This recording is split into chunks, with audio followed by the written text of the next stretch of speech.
brisk December morning. Was it December 6th, I think? Welcome, Jeff Krieger with Matt, and I know I have a few people on here. Thank you, Kristen, for hosting this. Graham will be speaking later on about he has a lawyer or legal presentation for you. And I have not talked to Lori to see if she has anything for the training of clerks treasurers. But I guess we'll find out if she does later on. I just have a few things I want to go over. One thing is Township Day at the Capitol. This next year will be February 1st and 2nd. And please, we're asking for as many officers as possible to come and visit, show your support. We need to talk to our legislators and get them educated, let them know what our needs are. We'll have training there for you to try to talk with you about talking points, what things what we need to get across to them. We have, I think, almost about a third of our legislators are going to be new this year. So we have a new crop of legislators that they know, some of them know nothing about townships. And so we need to let them know all about it and where the deficiencies are and where our struggles are. But unless we show up in mass, that's going to make the big statement for us to be able to show up in mass and just educate them. We're going to have dinner and reception the first night on February 1st. I think there's going to be a breakfast on February 2nd in the morning. And Kristen and Leslie are working to get us our appointments with our legislators. But again, we just love to crowd the Capitol. So as many people as possible that can come, please come. Registration's online. Go ahead to our website and take a look at that. I believe, actually, I shouldn't say, I'm not sure if it's in the Insider or not. If anything, it'll be in the winter edition of the Insider coming out in January.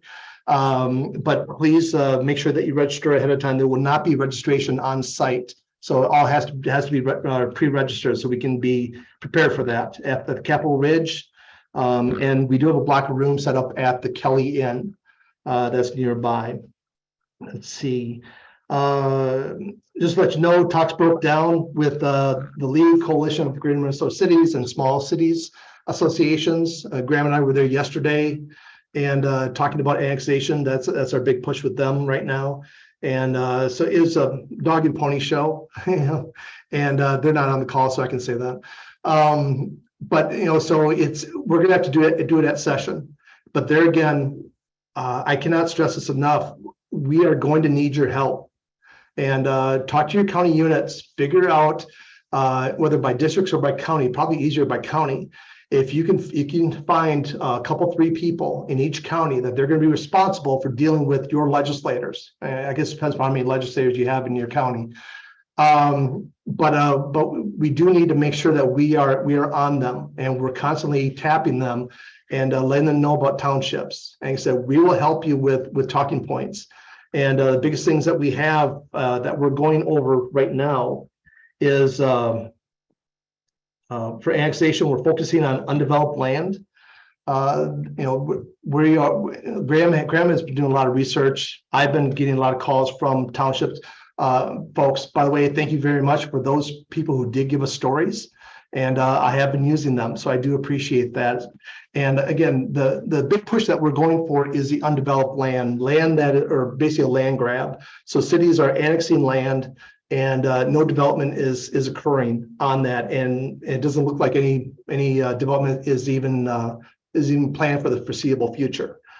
Those are the things that we need to stop, and because the cities are reaping benefits of the tax dollars, and that it's going into their coffers and not yours. And yes, there apparently is a detachment solution.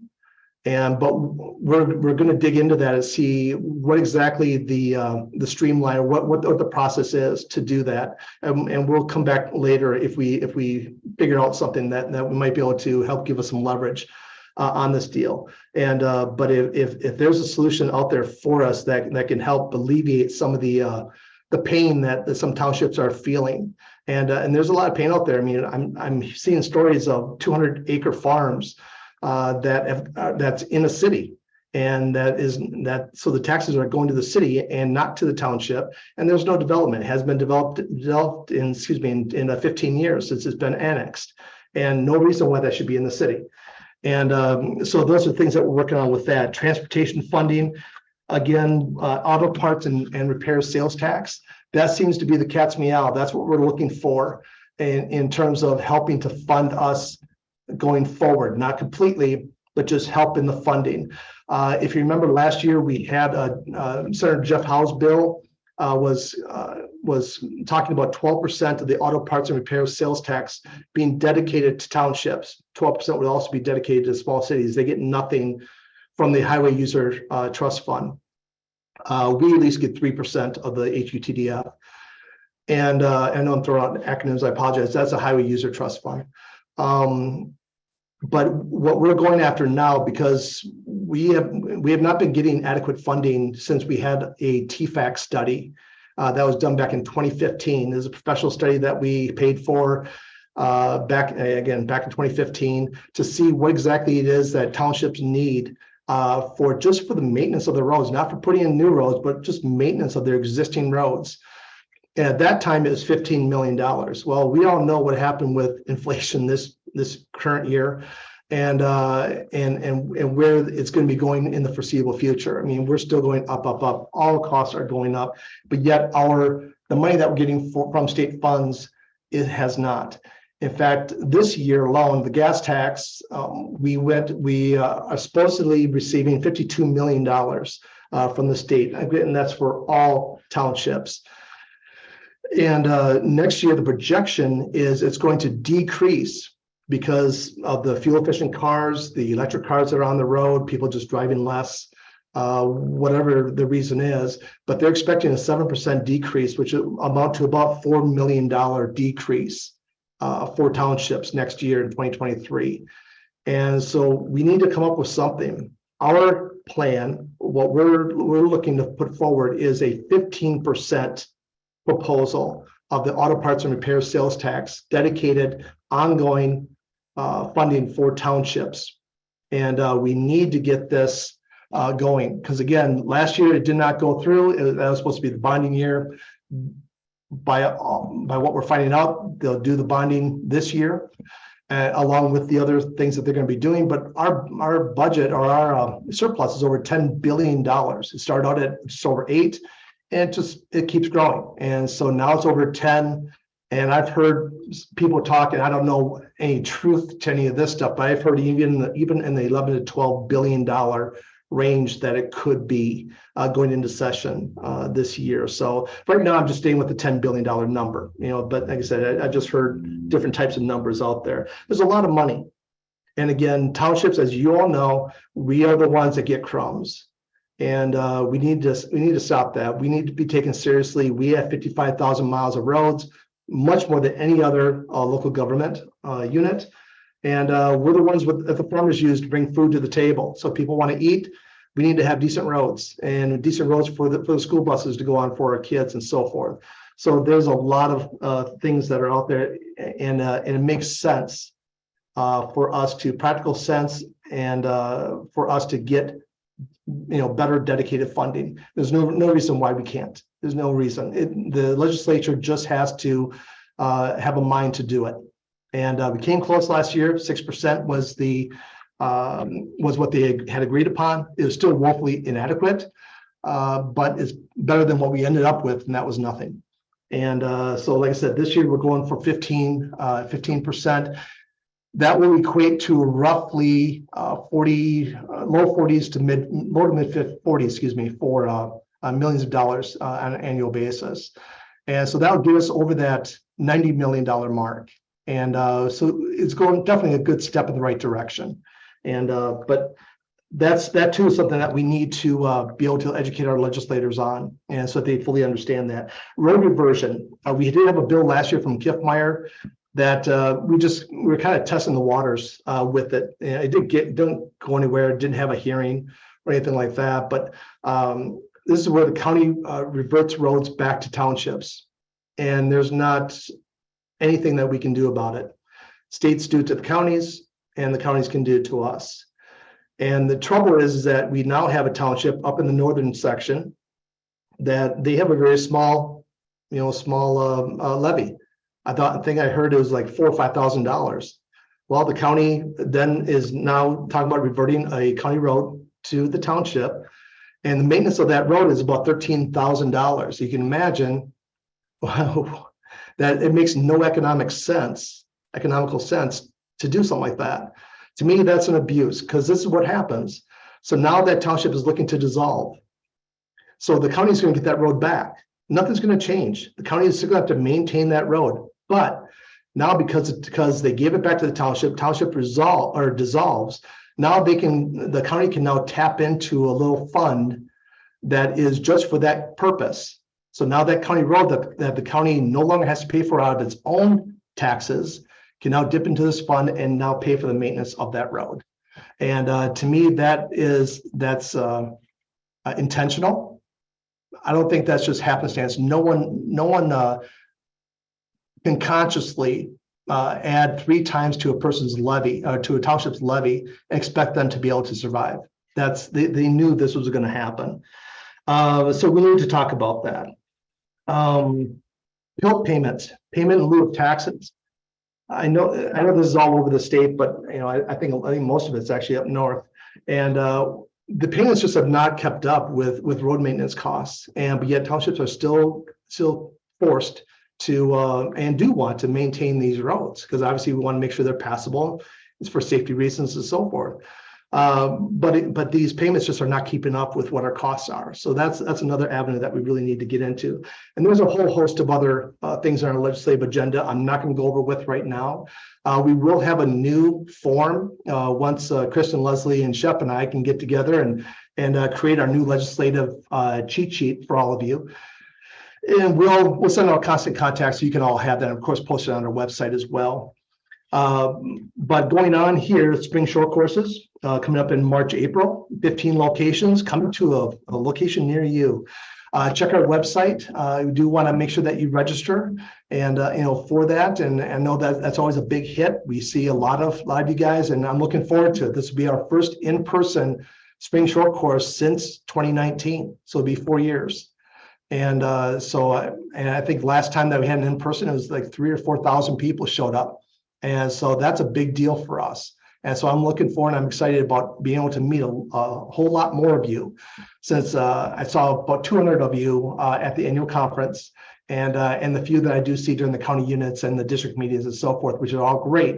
But this one's like our Super Bowl, where we're going to get 40% of you guys out to these spring short courses. And so I'm jazzed. I'm really jazzed for that to go forward. Matt University. You should have received a constant contact. I apologize right now for any of you who tried to register and got an error message. Obviously, that's on us. It has now been corrected. So please go ahead. And I think we had 2 dozen people or townships try to register in the first couple of days over the weekend. So it has been corrected. Please go back and register. Again, your first year, 2024, is all being funded by MADIT. And so MADIT and MAD have an agreement worked out so that you can test this out. What you're going to find right now, you're going to find very minimal number of videos that we have on there. We're going to be spending 2023. That's why you get it for free as well. Besides helping to educate you on origami, which is a new platform for MADIT and so forth. But it's given us this year to build our video library. And so we're hoping to do a lot of neat things. For instance, Lori and I have talked to the state auditor's office, and we are looking at collaborating on a CTAS certification program. So for you treasurers, especially for the new people coming in March and so forth, that I don't have a date as far as when this is going to go live, and so I won't even venture to even guess at something like that. It's going to be a while, because as you can imagine, to put curriculum together and so forth, it's going to take some time. But we hope that for treasurers, whether experienced or new, can go through this training, and you're going to know that, especially you as supervisors, you're going to know that your treasurer at least has a basic understanding of what CTAS, the accounting program, if you didn't know what CTAS was, is the accounting program for townships. I know not all of you do it. Some of you just still use QuickBooks. We don't have that training. And we probably won't, because we are strongly encouraging everybody to get on CTAS. It's a $300 one-time payment. and all the updates are taken care of by the state auditor's office, and so you don't need to worry about that. So that's where our training is going to be focused, is on CTAS. We'll have a bunch of other ones too. I mean, we're trying to see what other partners we can get to help us do some videos and for education, but it will be a very nice, convenient venue and platform for you guys to choose any type of training that you're looking for eventually. And like I said, it's going to take us all year to build that library up. So keep going back to it and see what else we have brand new. And but look forward to seeing you on there, having you register for that. I do have a question. It's rhetorical. I'm not going to ask you to raise your hand or speak or whatever. But how many of you guys, well, this would be for the supervisors, are talking about raising your levies? We have Township Day coming up in March. And I know that townships are notorious for wanting to stay as low as possible. I just want to give you, and whatever you guys decide, obviously you are autonomous. You can do whatever you want. I encourage you to not sell yourself short and make sure that you are still able to provide the services that you need, provide the good, safe, passable roads, and the things that your residents want to have. I've heard a lot of stories with townships that are just trying to cut. And when I hear that, we have inflation this year alone of 7-8%, and I know that our construction costs of roads and maintenance and so forth is more than 7 or 8%. Any of you buy rock this year, it went up more than 8%. And if any of you dust coat, oh my God, my township does dust coat, and it was crazy, how that skyrocketed. So don't. And also the other thing too that I want to stress is for those who do not pay much for their supervisors, clerks, treasurers, and whatever, because I hear a lot of issues with trying to find replacements, and not that you're going to pay somebody a livable wage and so forth. And I know this is a service that you do for your community. Unfortunately, we need to try and generate and get young blood into our townships, into those leadership positions. And a lot of those younger people have kids and that they have to attend to. They have full-time jobs that they also pulls them away from their family. So if we're asking them to donate more of their time away from their family for the service of the townships, there has to be some type of payment, some type of compensation that can help justify that. And again, we're not talking apples to apples. If someone makes $100 grand a year, I do not expect you, would never advocate that you help to pay at that level. But think about what it is that, and maybe have that conversation with your constituents, and let them know the struggles that some of you are having. And I know we had two seats open in November. Our elections were in November. We had one officer that went for a seat, and he had no opposition, and we had one open seat, and we had one person run for that position. So we were able to fill it, thankfully. But it's not like people are knocking down our door, not like in some of the cities where you may have multiple people going for a seat. But that may be a help to encourage people to think about being a board supervisor and so forth. And the last thing I'll say about that is, as far as encouraging new blood, encouraging other people to come onto the board, try and take an independent view of how your township meetings go. Is it vitriolic? Do you have a lot of yelling, screaming, grudge matches going on, and so forth? I've had that in my township. We don't have it now, thankfully, but we did have a season of that. If you are experiencing that, and especially if it's among your board members, that's the worst thing. I've never had that, but if you've had that rancor among your board members and in public meetings, remember your constituents, the ones who could potentially, you want to tap for maybe replacement of your officers, whether it be clerk, treasurer, or supervisors, they're viewing this. And of course, they're going to be asking themselves, do I really want to get involved in that? And do I want that stress in my life? And because believe me, that's a lot of stress.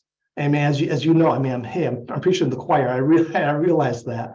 But just kind of keep that in mind too, and see if there's anything that you can do to help lower the temperature of that room, and so that it doesn't devolve into that kind of discourse and so forth. So that's all I have about that, and I'm going to pass it on to Graham. Thank you for listening. If you have any questions, put it in the chat, and I'll try to answer that as Graham's doing his presentation. Thank you. Take it away, Graham. Thanks, Jeff. You bet. Good morning, everyone. Let me go ahead and get my presentation going here. All right. Can everybody see my screen okay? Seeing some Yes, we can. Yeah. Yep. All right. So, good morning, everyone. I thought today I would do a little bit of an overview about conflicts of interest, particularly, of course, as they affect township officers. Now, relevance to us, there are two major types that we're going to be talking about this morning. There's the statutory conflict of interest, and there's the common law conflict of interest. We're going to cover both of them in brief, but as with all Township Tuesday talks, there's always more to be said. There's always more detail. And if you've got a specific question, please don't hesitate to give us a call. Please don't hesitate to contact an attorney for your own personal advice. So first, we're going to go through the statutory conflicts of interest, then the two most common exceptions that we see here at the association. Then we're going to talk about common law conflicts of interest. Now, one thing that we are not going to talk about, aside from this slide right here, is incompatibility of offices. You'll often hear folks talk about these problems as quote, conflicts of interest. And if you're speaking loosely, that's not wrong. It's the same fundamental moral value that underlies both rules, but just in terms of speaking, keeping legally distinct problems distinct. We tend to prefer here at the association that this distinction between the conflict of interest and the incompatibility of offices language. I mean, the problem with incompatibility of offices is fundamentally the fox guarding the hen house. So if you're the fire chief, you can't also be on the board that makes the decisions about your fire department funding. Or if you're, a county commissioner in pretty much any township office, that's no good. State legislator, and pretty much any public office, also no good. Okay, so statutory conflicts of interest. So the language here is an officer who is authorized to take part in making a contract. They are prohibited from having a direct or indirect personal financial interest in any payment, sale, lease, contract with the town, or to benefit financially from one. Now, this prohibition comes in two parts. There is Minnesota statute 471.87. That is kind of your normal, it's part of your normal contracting law that's going to apply to basically every municipal officer in the state of Minnesota. But because, of course, we're township officers, we get our own special statute that's kind of weird and hangs out in a different place for so many different subjects. And that's the case here, too. That's going to be Minnesota statute 365.37, subdivision 1. Now, I've got the text of these, or excuse me, edited text of these things. It's a relevant portion of the text of these things up on your screen right now. I'm not going to do that thing where I read off of the slides. So I mean, the thing to know is that these are very broad and sweeping prohibitions against officers having a financial interest in a matter that they are authorized to decide or control. This is much broader than I think people have sort of intuitively in their heads. Some of the things to keep in mind: there is no dollar threshold in this conflict. Even if the contract involves 1 cent, this applies. If it's a nominal amount of $1, that's fine. That's part of this prohibition. Obviously, the purpose of this is to protect the public from a supervisor raiding the public fisc. The supervisor is not supposed to benefit from a contract on which he or she is authorized to vote. And of course, because supervisors are the ones who make almost all of the decisions, our focus tends to be on them. But strictly speaking, the prohibition goes beyond voting because it talks about officers, quote, taking part, unquote, in making a contract, something that potentially a clerk might be doing when they're posting a notice, when they're publishing a notice, when they're collecting a quote, when they're reviewing a bid for compliance to the specifications. Also, the conflict exists for any contract in which an officer is, quote, authorized, unquote, to take part in making. So theoretically, even if you're abstaining, there is the possibility of a problem here.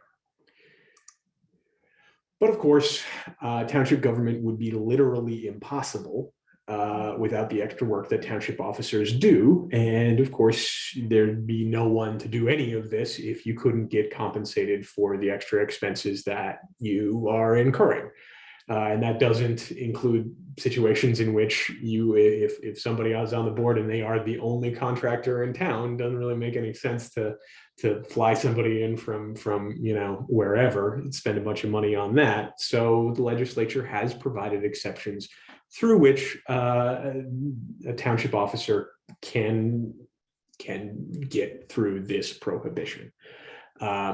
So we're going to talk about two of the most common ones that we see here at the association, and those would be covered in Minnesota Statute 471.88, subdivisions 5 and 12. Now, the first one, Minnesota Statute 471.88, subdivision 5, allows an officer to enter into, quote, a contract for which competitive bids are not required by law. Now, under municipal contracting law, that's also in Chapter 471, sealed bids are not required unless the estimated amount of the contract is over $175,000. So if the board has a reasonable good faith expectation that the contract price is going to be $175,000 or less, they pass a specific resolution. This one's described in Minnesota Statute 471.89, subdivision 2, and the officer submits an affidavit with claims for payment as described in 471.89, subdivision 3, then this can be kosher. In substance, what you're saying is you're putting it on the record that there is a conflict of interest here, that the price that you're getting this is as low or lower after reasonable investigation than anything that could be achieved on the open market. Now, those citations are up there for you to take a look at those statutes if you like, and if you have more questions, I'd be happy to go into them in more detail. But the point is that this is a potential solution that's available to you if you feel like you need to do this for whatever reason. The second popular exception, the one that we see just a little bit less than the non-competitive bid situation, comes from Minnesota Statute 47188, subdivision 12. Now that one allows an officer in a town with a population of 1,000 or less to contract with a town to provide construction materials or services, provided the sealed bid procedure is used. So the interested officer is not supposed to vote on awarding the contract. There's no cap on the amount of the contract under this exception, but you do have to go through the whole sealed bid procedure, which is cumbersome and difficult potentially. So this is one that you're going to want to be careful with, but it is available and people do use it. Now, to rely on either of these exceptions, the board must authorize the contract with the interested officer and must do so by unanimous vote. The interested officer should abstain from that vote, in our view. Even though the statute does say unanimous, we take the view that unanimous is everybody except for the abstainer. So that's the procedure that we think is the way to go there. Okay, moving on a bit to common law conflicts of interest. Now, this one is quite a bit fuzzier than the very clean, very clear statutory conflicts of interest. Statutory conflicts of interest, if there's a dollar amount that is part of this contract, then you're in the prohibition and you have to find yourself an exception. So it's very black and white. This is not that. So this type of conflict of interest exists when a supervisor has a personal financial interest in a matter that is to be acted upon by the board that is not a contract. So, I mean, imagine a situation in which you're voting on the establishment of a road in front of your house. There's no direct financial stake in that necessarily. but it is the kind of thing that could involve some benefit to you as a personally, as opposed to the public at large. Now, when an officer has an interest in that, they're supposed to consider certain factors. Now, these factors come from Lenz versus Coon Creek Watershed District. This is a 1967 case handed down by the Minnesota Supreme Court, and they tell us that to decide whether you're disqualified by a conflict of interest in this common law sense, you are supposed to consider the nature of the decision being made, the nature of any financial interest, the number of officers who are making that decision who are interested, the need, if any, to have an interested person make the decision, and the other means available, if there are any, so the opportunity to review the truth to ensure that officers will not act arbitrarily to further their selfish interests. Now, these things are much touchier and much more difficult to apply than the statutory command. So we recommend pretty strongly that you seek the advice of an attorney if you think you're getting close to one of these.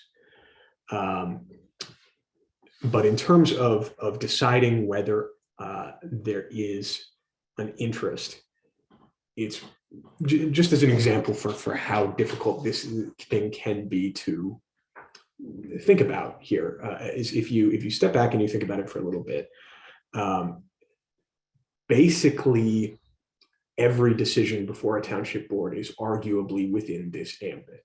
I mean, if you think about it, if you're a citizen of the town, every decision made is potentially, the idea, of course, is to benefit the town. So how is this possible? Well, this is what makes it fuzzy. There are no set criteria for establishing what exactly counts as an interest, or exactly when one is present. So you have to use your own judgment to evaluate the factors that could support a claim that the direct interests exist. Because of the potential of a decision being voided if a disqualification is found, if there's any doubt, we tend to say you should be belt and suspenders cautious about this, and answer in the affirmative. But we take the view that the interest in question has to be greater than that generally shared by township residents. Otherwise, township government would be pretty literally impossible.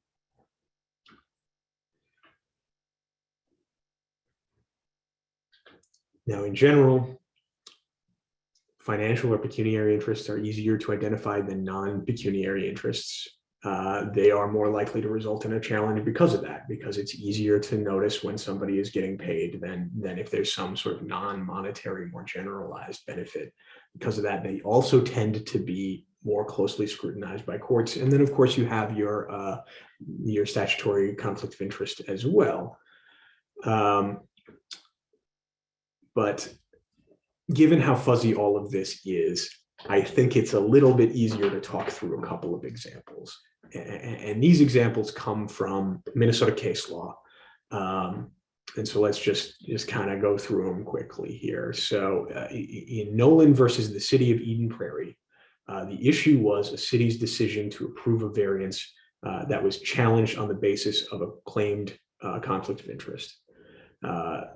City council vote on the variance was 3 in favor, against 2 against, in favor of granting the variance. And the challenger alleged that the variance failed because one of the city council members was disqualified due to a conflict of interest. The interest that they were alleging was that the city council member was connected to the law firm that represented the firm or the applicant. He specifically was the brother to someone in the firm and he shared office space with the firm. So the court kind of went through the factors that we talked about, and they found that because the council member didn't know that the brother's firm was representing, there was no disqualifying interest. Even if the council member's connection to the firm was, quote, considered a direct interest, applying those factors is not disqualified. There's no obvious financial interest. There's no contractual interest between him and the brother.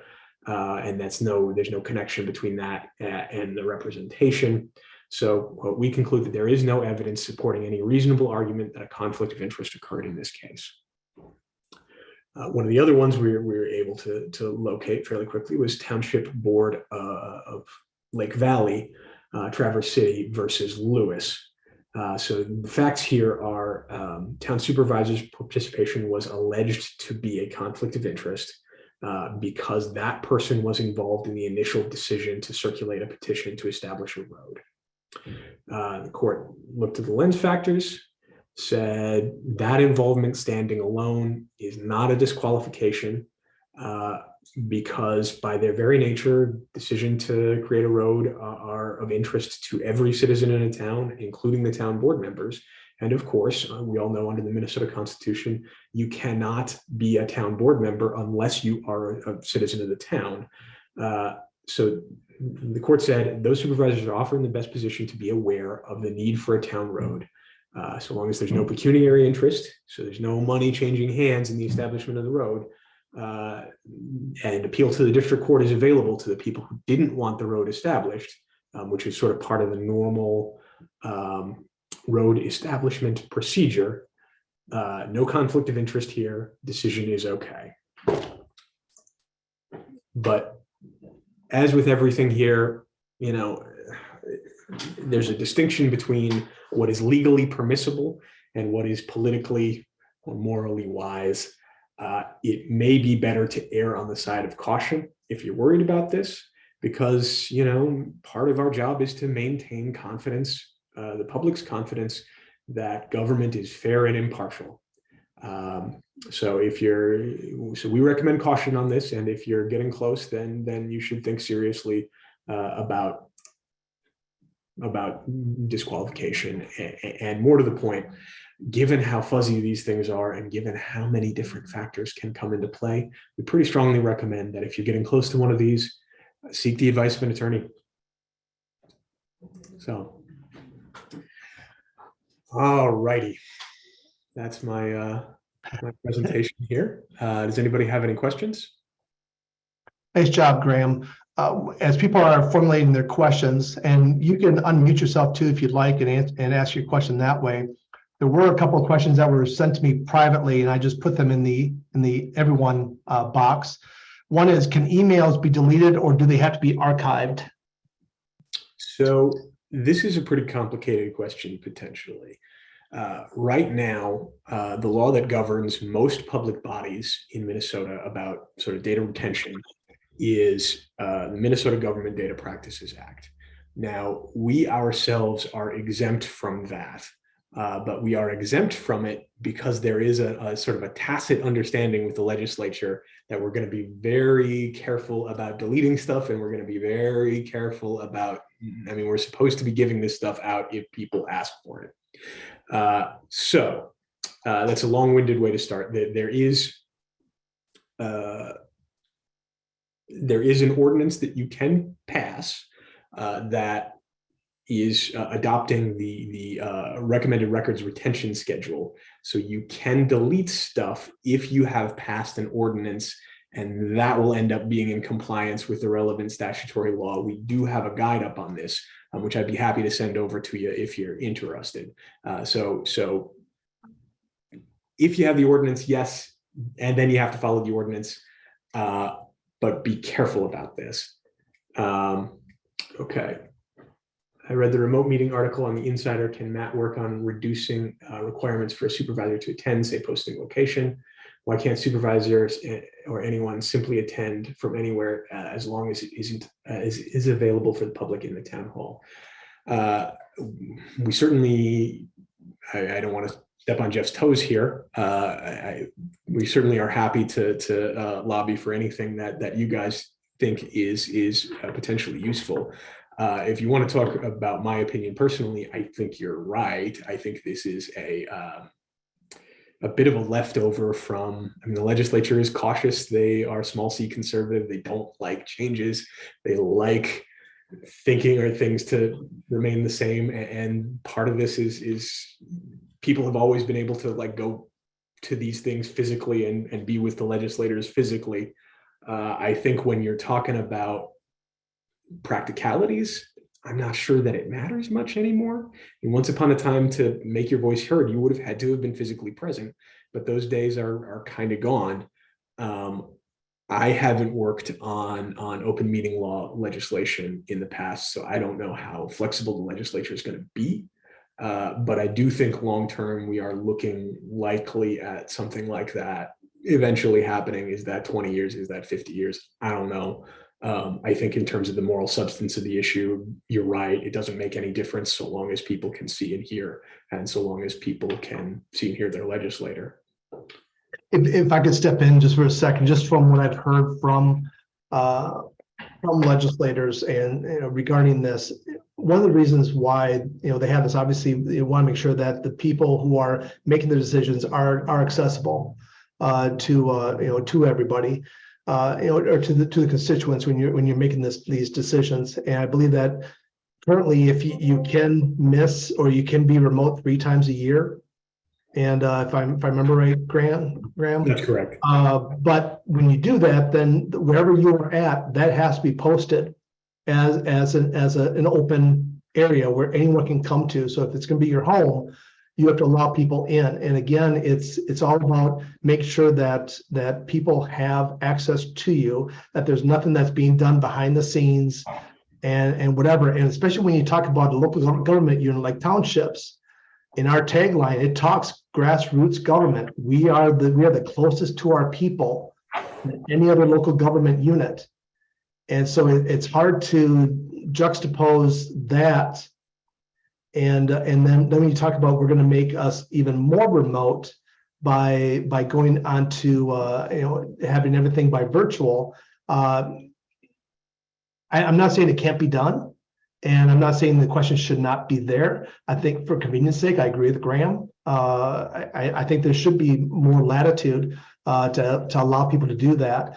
But especially in those areas where broadband is so sketchy, that's also where the problem is going to be, is that your constituents don't always have access to you if you don't have decent, consistent broadband throughout the area where people can log in, they can actually attend it that way. So that might be, it can be problematic that way, but it is a conversation that does have to be had. And I appreciate you bringing that up. Go ahead, Graham. Okay. Yes. So then the last question I'm seeing here is remind me of the amount of that needs to be set out for quote bid. We are considering purchasing a solar panel system. So the law here is municipal contracting law. That's chapter 471 of Minnesota statute, specifically 471.345. And the 3 levels are under $25,000, which is basically anything goes, no specific procedure is required. Well, not anything goes, obviously.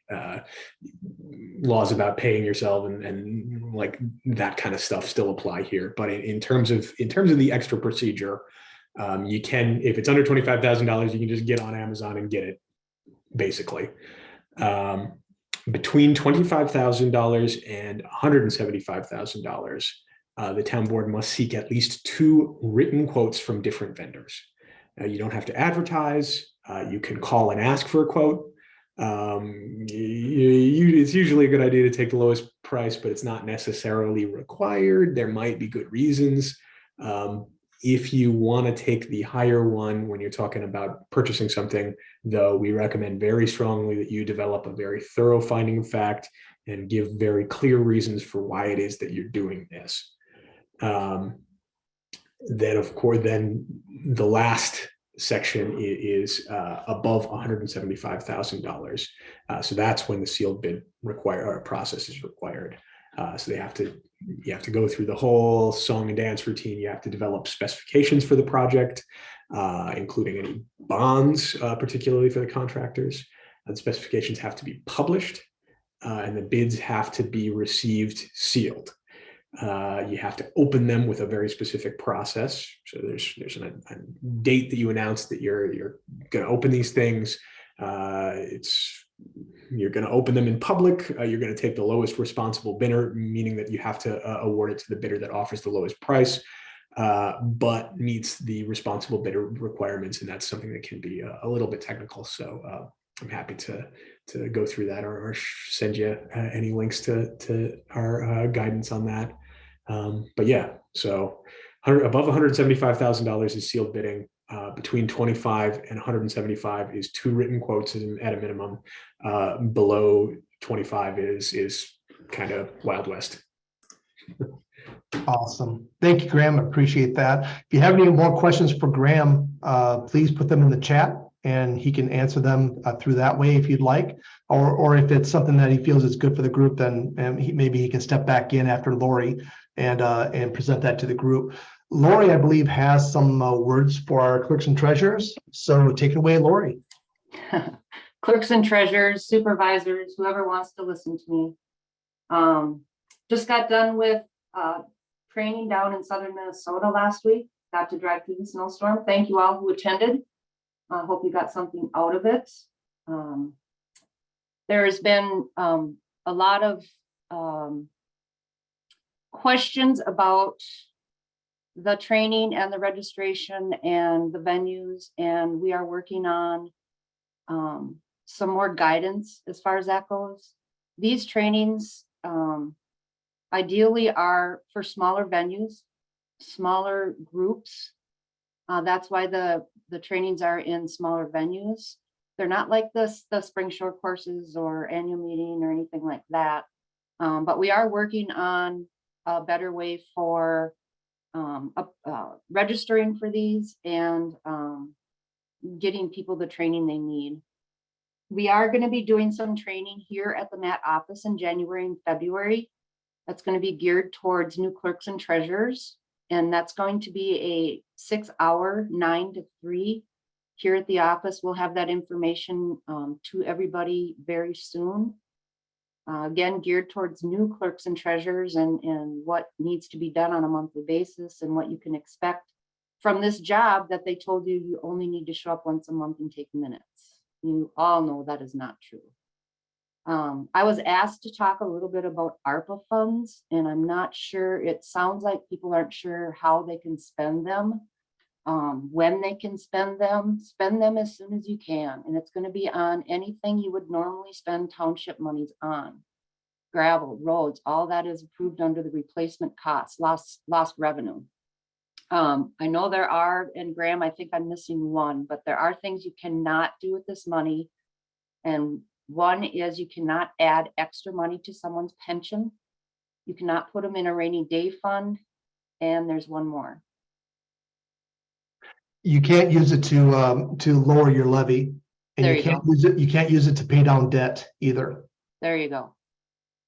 So anything else that you would normally use township funds to spend money on, you can use the ARPA funds to do that. Any other kind of questions as far as the help we're not getting from them anymore? SAM.gov, anything like that? We're having a lot of issues there. SAM.gov got a new system, and that's where people are having issues. Now I know Nicole has been working hard on that SAM.gov, if that's where your issues are. But as far as spending the money, spend it. You have until 2026, I believe, but the sooner the better. We did, my township spent all of ours on our roads. We did a lot of road improvements, gravel, blading, getting those roads in good shape.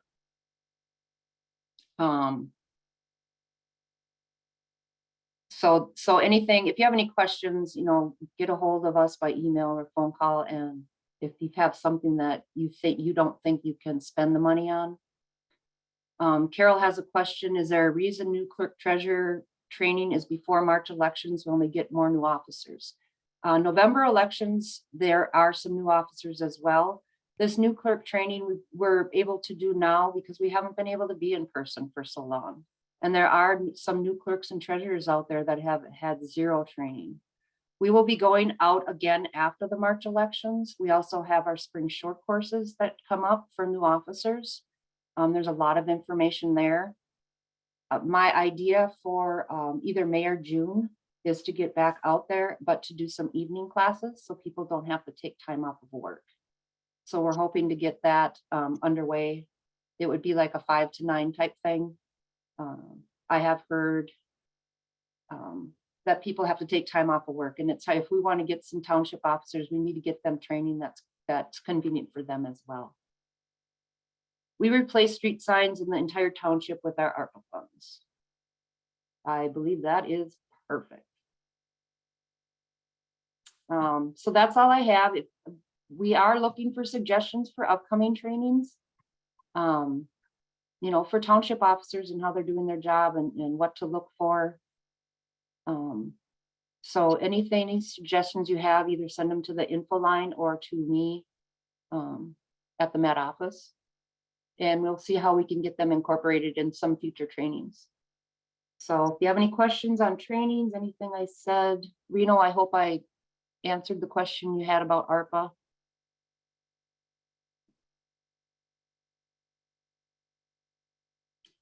So, Mr. Krieger, that's all I have. All right, thanks, Lori, I appreciate it. And Lori Grant, I think that's a great idea that you replace the street signs in your entire township with your ARPA funds. Great use of it. Nice job. Any other questions? You can unmute yourself if you'd like, put it in the chat. You know, we can wait a couple minutes if you have that. We're getting closer to an hour, but that's, I mean, as long as people are willing to stay on and talk to us, we definitely want to afford you that opportunity to do that. But otherwise, oh, go ahead. I have another question about emails. Yes, We Steve. do all of our email from separate township accounts. But then any email that I get at that account, it's forwarded to a personal email, just so it alerts me to the emails that are coming in and I know when to check it. The reason we did that initially was to avoid, you know, I guess if for some reason there's a lawsuit against the township, they could kind of go into our emails, and we didn't want people to be able to look at our personal email. Yep. So my question is, someone was telling me that even though all our business is done from the township account, because I'm forwarding the email to a personal account, a lawyer could still go after my personal email. Is that correct? Likely, yes. So it kind of depends on the nature of the dispute, what sort of, it's a little bit difficult to say in the broadest theoretical sense, but if there is a suit for which they can get access to township emails, most likely that same discovery process is going to get into your personal emails too, if you are cross-pollinating those two things. So the standard there is reasonably calculated to lead to admissible evidence. So there's certainly going to be a fight about it. If you're sued and your attorney is you know, doing their job, they will fight that. But yes, that is a possibility. So it's something to be very careful of. I would, as a personal matter, I have always separated my business and personal email accounts. I actually have two phones specifically for this reason, just because I don't want, you know, there's not like a reasonable probability that we're going to get sued here, but if it ever happened, I wouldn't want opposing counsel going through like the text that I'm sending to my wife or vice versa, right? So I keep them religiously separated, and I do it because there is that possibility. It is real. So I do the exact same thing, and I carry two phones as well. It's a pain, but just for that potential. With my township email, I do have a separate township email, and I do not forward that to anything. It is strictly township, and I leave it at that, again, just for that reason, that I can just hand that over and I'm clean and I don't have to worry about anything else. Nancy, do any townships have administrators versus clerks? We're looking to hire a new clerk, and some board members speaking to hire, or I guess they must be talking about hiring an administrator. Thank you. Lori, do you know of, I'm sure like in some of the bigger townships, like Old White Bear, I'm pretty sure they have a town manager. And so the bigger townships may. Nancy, are you talking about, like, are you an urban township? where you have quite a high number of residents, or? I guess the broad brush answer to urban 2,000. Okay. I know at my township, we have 3,700 people, and we do not have, we have a clerk, and we have a deputy clerk as well. And primarily because our clerk will be retiring and the deputy will take over. And treasurer, we have a deputy treasurer as well in a training position.